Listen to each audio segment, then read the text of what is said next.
Get off the couch. You're so lazy. You're rotting your brain. These are things you've probably had yelled at you while watching TV, listening to music, or playing video games. But what if I told you instead of rotting your brain, you may actually be training it? I'm the Unspecialist, and this is a video about consumption hobbies. In this video, you're going to find out a little bit about what they are, why they're useful, and how you can incorporate them into your spare time. So, what are consumption hobbies? Basically, these are hobbies that involve active or passive consumption of information and or entertainment. You can call these learning or training hobbies. Now, this is because many of us want to learn about new things or topics that may interest us, stimulate our minds, or even escape from the monotony in the routines that we find in our daily lives. Now, if you just dive headfirst into this with no sort of structure, you are definitely 9 times out of 10 going to rot your brains. However, if you apply strategy and structure to these hobbies, the training and learning aspects as well as the stimulating aspects can serve to significantly improve your productivity. Here are some characteristics of a good consumption hobby. They require little to no input from you, they can be passively consumed, and they usually serve as an excellent complement to one of your other hobbies. For example, you can read, which generally requires your full attention, or you can be listening to music, an audiobook, or a podcast while doing something else, like working out. Which, when referring back to the first 2 points, being the required little to no input from you, or passive consumption, these are 2 of the reasons why you'll often hear people say that you're rotting your brains. However, this is far from the truth, which leads me to the benefits of consumption hobbies. First, we have escapism and stress relief. As I've mentioned a few times, many of us are looking to find a way to break away from the monotony of our daily routines. So, for example, after a long, tiring day at work, you get home, you crack open your favorite book and try to unwind, relax your mind, and extricate yourself from the stress of everything that's happening around you. Which brings me to another benefit, which is information being presented in a palatable form. For many people, reading can be not only tedious, but also boring. Fortunately, consumption hobbies allow you to consume information in many other ways other than just reading.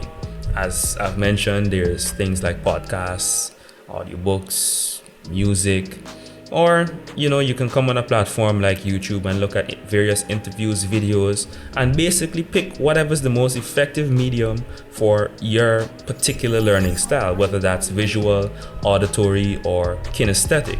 And that is actually pretty key when it comes to choosing your consumption hobbies, because you're going to want to maximize your learning and choose whatever's most compatible or effective for you. For those with good critical thinking skills, even the most mundane forms of entertainment can present excellent learning opportunities by examining the key themes and undertones that may be present in whatever media you're consuming, which leads into the next benefit, which is inspiration.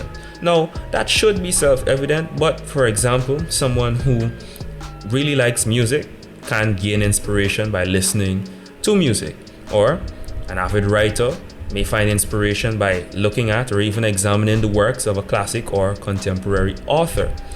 Next, we have stimulation. Now, oftentimes when we think about stimulation, we first drift to chemical stimulants like caffeine or, something like energy drinks or so on. However, these consumption hobbies can be used to stimulate you. For example, when you have a break in your workflow or you're stuck in a creative block, something like listening to music would be good to stimulate your mind and help to break or untie those knots that may exist in your mental space. Another means of stimulation would be by stacking these consumption hobbies on top of a more mundane task, something maybe like filing paper or exercising. You can actually enrich the experience, whether simply for enjoyment or pleasure, or even for education by listening to something like an audiobook or a podcast.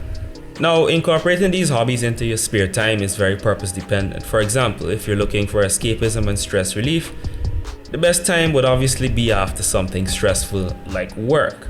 However, if you're looking for inspiration and stimulation, These would be best incorporated when dealing with a task where you may have a break in your workflow or get stuck in a creative block, and you want to have something that can give you a nice change of pace, change of environment, and basically hit the reset button in your mind, giving you new energy and new ideas to tackle whatever task is in front of you. Now, interestingly, as it relates to information consumption, you're going to want to pay attention to your mental and physical state. You can't expect to consume a lot of information and then retain and gain maximum value from it if you're in a negative state, like being tired physically or mentally, being upset, annoyed, or even extremely distracted.